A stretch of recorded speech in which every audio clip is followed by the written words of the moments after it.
45 വർഷം മുന്നേ മരിച്ച വാപ്പപ്പാടെ അനുസ്മരണം എന്റെ സ്കൂളില് ഞാൻ ആദ്യം പൊട്ടുകുത്തിയിട്ടാണ് പോകുന്നത്. പൊട്ടുകുത്തിയിട്ട് പോകുമ്പോൾ കുട്ടികൾ കഴിക്കും, നീ ഹിന്ദു ആണല്ലേ?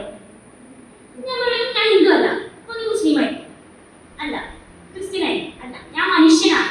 ഈ ഒരു ഉത്തരം കേൾക്കുമ്പോൾ കുട്ടികളുടെ മുഖത്തുണ്ടാകുന്ന ഒരു അതിശയം അല്ലെങ്കിൽ വെറുപ്പുണ്ട്.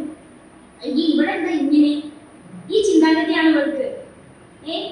എന്റെ ക്ലാസ്സിൽ ഞാൻ ഏറ്റവും കൂടുതൽ ഒറ്റപ്പെടുന്ന ഒരു കാര്യമാണിത്. എല്ലാവർക്കും ഒരു അതിശയമാണ് എന്തുകൊണ്ടാണ് മതമില്ല അല്ലെങ്കിൽ ജാതി എനിക്കില്ല എന്ന് പറയുന്ന ആ ഒരു ആശയത്തിന് എന്തുകൊണ്ട് ഞാൻ സപ്പോർട്ട് ചെയ്യുന്നു എന്നുള്ളൊരു സംശയമാണ് എല്ലാവർക്കും. അപ്പോൾ ഞാൻ പറയും, എന്റെ വാപ്പ ഇങ്ങനെ ഒരു ആശയത്തിനെ ഉൾക്കൊള്ളുന്ന ഒരാളാണ്, അപ്പോൾ ഞാൻ ഉറപ്പായിട്ടും ആ ആശയത്തെ ഉൾക്കൊള്ളേണ്ട ഒരാളാണ്. ഇപ്പൊ എന്റെ ഒരു ആഗ്രഹം എന്താണെന്ന് വെച്ച് കഴിഞ്ഞാൽ എനിക്ക് എന്തെങ്കിലും ഈ ഒരു സമൂഹത്തിലേക്ക് ഒരു സംഭാവന, അപ്പൊ വാപ്പ സംഭാവന ചെയ്തതുപോലെ എനിക്ക് ഈ ലോകത്തിന് കൊടുക്കണം. അതിന് സാധിക്കട്ടെ എന്ന് ഞാൻ